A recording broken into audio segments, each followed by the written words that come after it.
Vedare tinokuchingamidzai zvekare kune chimwe chirongwa pano paZim Facebook Secrets and Confessions. Tadzoka zvekare nemamwe mamessages. Regedzai tibva tapinda mumamessages edu atadzoka takakubatirai.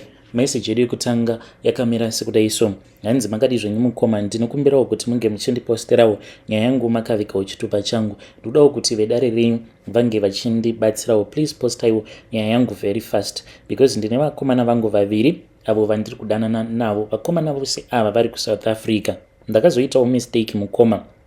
Vose vakomana ava ndakarequesta kuti vange vachiuya at the end of this month. Saka handichazivi manje kuti wandinofanira kuti ndinge ndichiita let down ndeupi. Vose vari vaviri mukoma. They have been trying to take care of me because zvatainge takawirirana pandakatanga kudanana navo vakomana ava ndezvekuti at least semunhu wako unopota uchinditumidzirawo something each and every month. Umwe wacho iye anonditumidzira 50, then umwe wacho anonditumidzirawo 30 US each and every month. Saka nguva zhinji ndinenge nditori neka 80 kangu kandinenge ndiinako pakupera kwemwedzi. Saka vakomana vose ava ndinovapa nguva yekuti ndinotaura navo, then umwe wacho ndobva ndataura naye zvekare. Saka ndinovada vose, but I want your listeners to assist me kuti ndoita sei. I don't even know how to choose. The other guy iye like he grew up muno muHarare, then umwe uyu he grew up kwavo kumasvingo uku. Saka handizivi kuti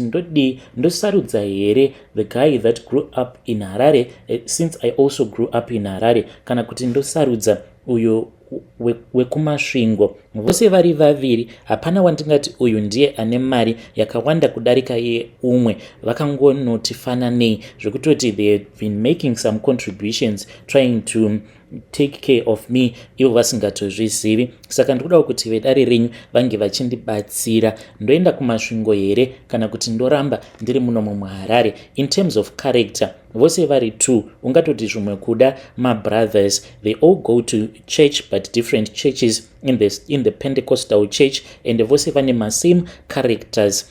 Saka I just want your listeners to assist me kuti ndoite sei. I am very sorry kuti ndazonyora nyaya yangu ndichimhanya because these guys they are supposed to come to Zim by the end of this month. Saka ndoda kuti ndige ndichikasika kuita decision because umwe wacho akatobva mukunditumidzira mari iyo yaanonditumidzira each and every month. Mari dzevanhu ava ndiri kungodzidya zvangu. Vedare ndo message iyo yandakatumidzirwa ichibva kune mwanasikana uyo.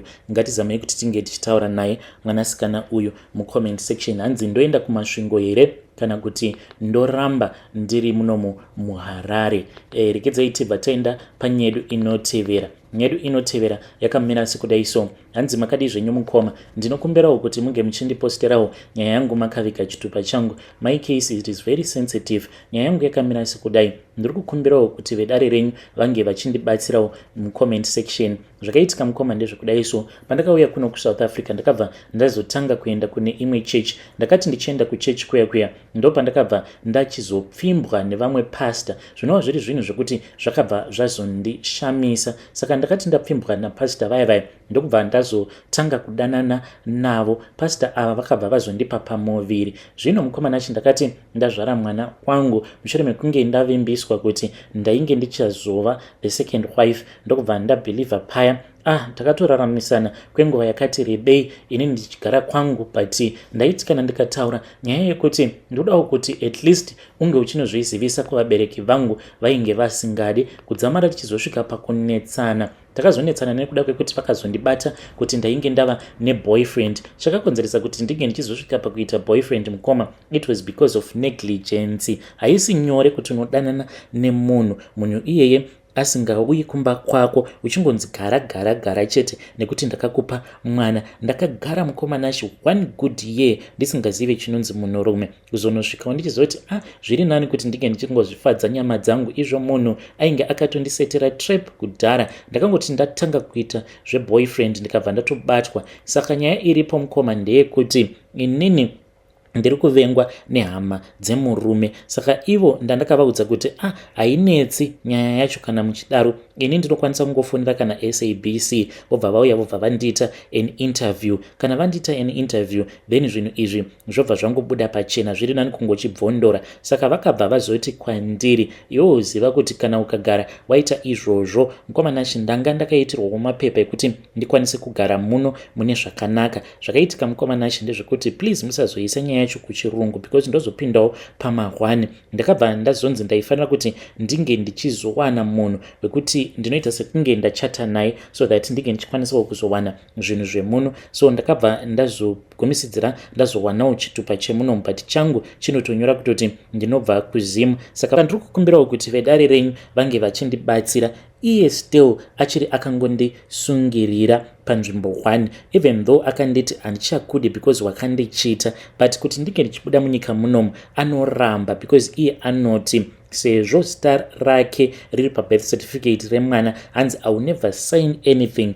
that will allow my child to live her own country, a country of her father. Saka ndo challenge yandiinayo. Kana ndikati ndoda kuenda kuZim kuenda nemwana hama dzangu ndinototambudzika, ende chinondirwadza ndechekuti pakunoenda nemwana kudaro munhu anotanga aita mamwe mademands ekuti unyatsokuona kuti I am nothing pasi pezuva. Munhu anobva kwaanenge achibva obva ati kuti ndikutendedze kuti unge uchienda nemwana unotombotanga warara neni, ende iye at the same time anenge achinditi wakandihurira apa achikudza kuti handidi kuti ushandise family planning. So ipapapa ndogara ndichizvibvunza kuti nai Mwari, ko kana kuri kunzi kwandei baba ava mushure mekunge varara neni ndobva ndaona kuti ndava nepamuviri zvekare, then what is going to happen to me? Dzimwe pfungwa dzinomboti wadi watiza nemwana uyu wodzokera hako kumusha, but muno muSouth Africa ndo matovawo nechiraramo changu. I have a lot of responsibility. Ndine munin'ina wangu uyo wandakaunzawo kuno kuSouth Africa, she is also at university.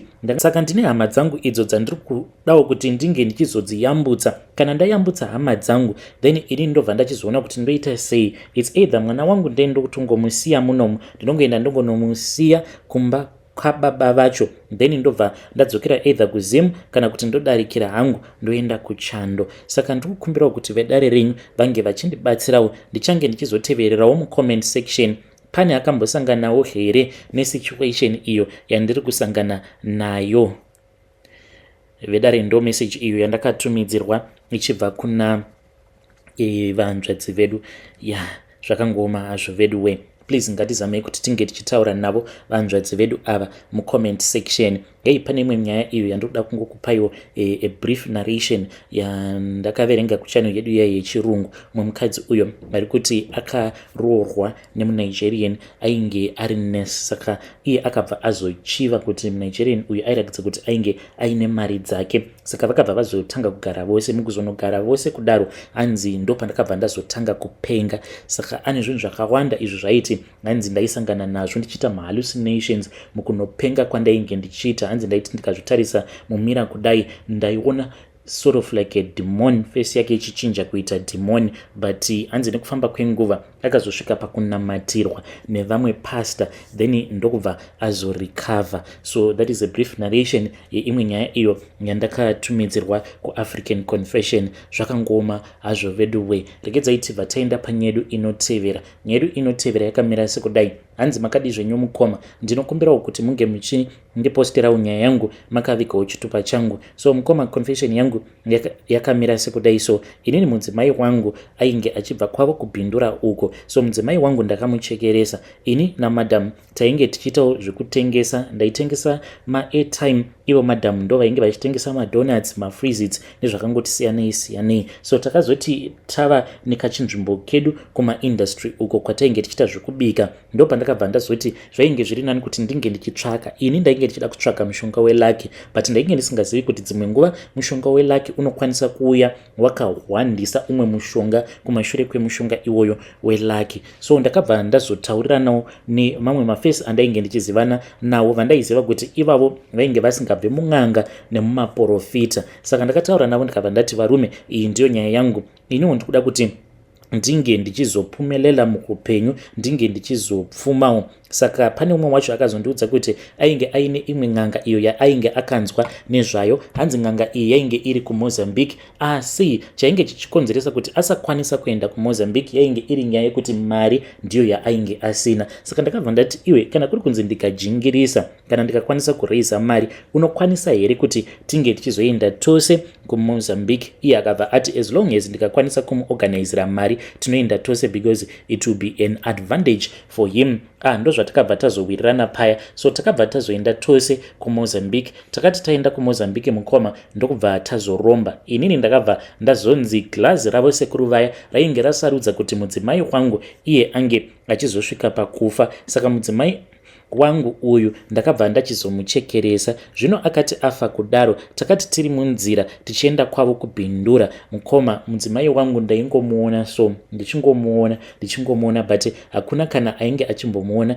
Taiti paya tichitodriva ndaitoona kofini rake riri pakati perodhi kudai, but ndainge ndiine umwe mushonga uyo wandainge ndakapiwa navo sekuru vaya vekuMozambique kuti kana ndikangogara ndaona kofini rake ndaifanira kuti ndige ndichizoburitsa mushonga uya, saka ndaiburitsa mushonga uya ndobva ndatanga ndichipuruzira because chinhu chacho chainge chakaita kunge kamuswe, ndisingazivi kuti kainge kari kamuswe kei kakazara mazimbava, saka ndichipuruzira kudaro, then ndaibva ndatoona kofini rake mudzimai wangu raibva ratonyangarika. Saka hanzi kofini iri iro richizongokaruka raapia pakati perodhi, mukadzi wangu chipoko chake chainge chichida kuti motikari dzose dzinge dzichizofa. Kana motikari dzafa, then vanhu vange vachizotanga kubvunzana kuti what is going on. Saka mukuzonobvunzana chokwadi ndo pachaibva chazobuda kuti ndini ndainge ndachekeresa mudzimai wangu. Takasvika kurufu paya ndikabva ndanzi ndainge ndisingafaniri kuti ndinge ndichidya.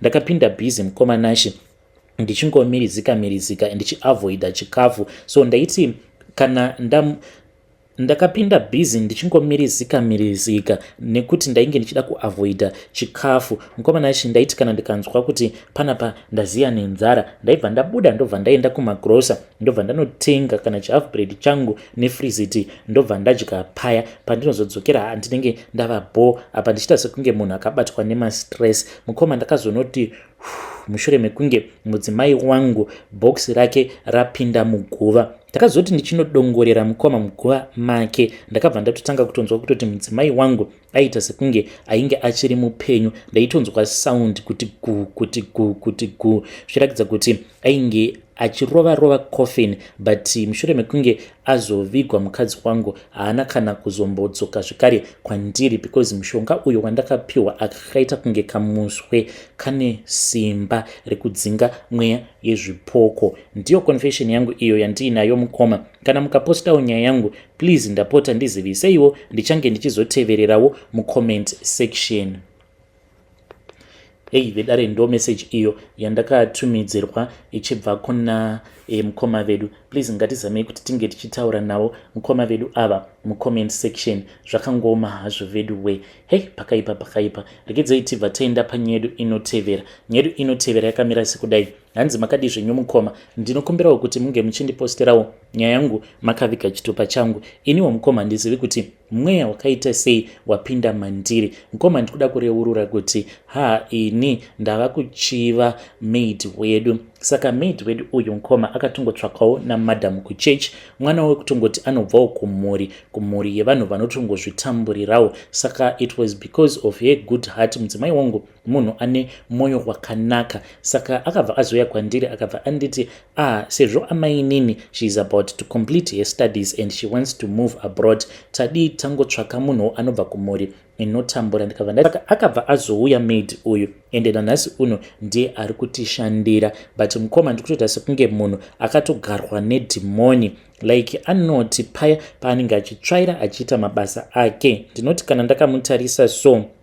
ndinobva ndanzwa ndichinzwa kuti uyu ndiye wandinofanira kuti ndinge ndichiroora. Worst of all ndinoti kana ndiine mudzimai wangu tiri panguva yedu iya yekuti tinenge tichisika bonde redu, mukoma Nashi ndinosvika pakutora pfungwa dzekuti ndiri kutoita bonde naye maid uyu. Saka handizivi kuti dhimoni iri ndinofanira kuti ndinge ndichiita sei kuti ndinge ndichiridzinga. kana kuti izvo zviri kuda kutongondionesa kuti ndikufanira kuti ndinge ndichiita vakadzi vaviri. Nekuda kwemari yandiinayo, I know kuti vabereki vake havangamborambi because ivo vanotofara nekuti mwana wavo ari kutoshandirawo mbinga. Uye zvekare ko mudzimai wangu ndikasarudza kuzoita zvinhu zvakadaro hazvizomurwadzi here? Ndikudawo kuti vedare renyu vange vachindibatsira vanotukai zvenyu, but ndichange ndiinemi mucomment section.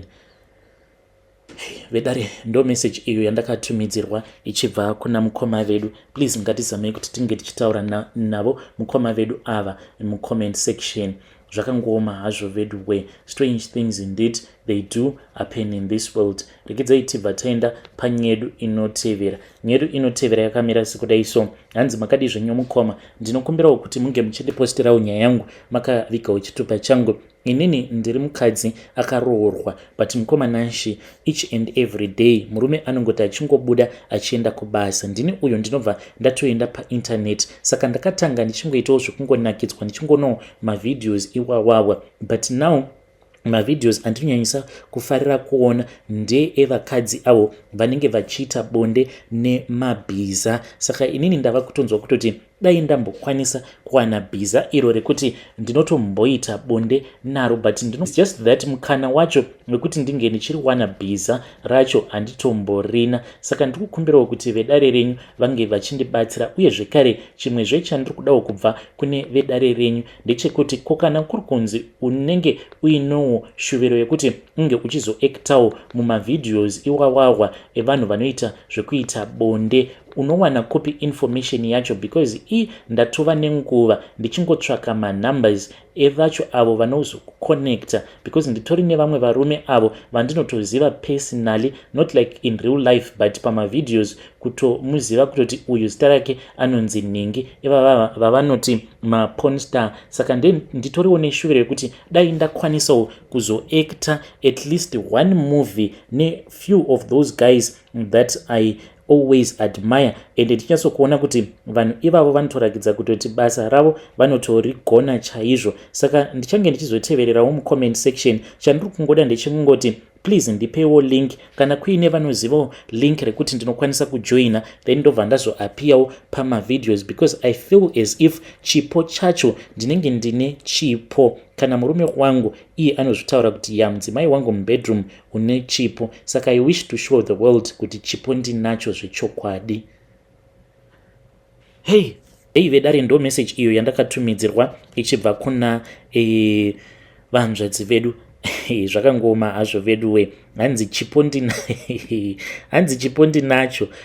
Saka ndikuda kuti ndinge ndichizorakidza the whole world kuti chipo ndinacho. Saka hanzi ndiri kuda link kune avo vane malink, please ndibatsireiwo. Ya pakaipa.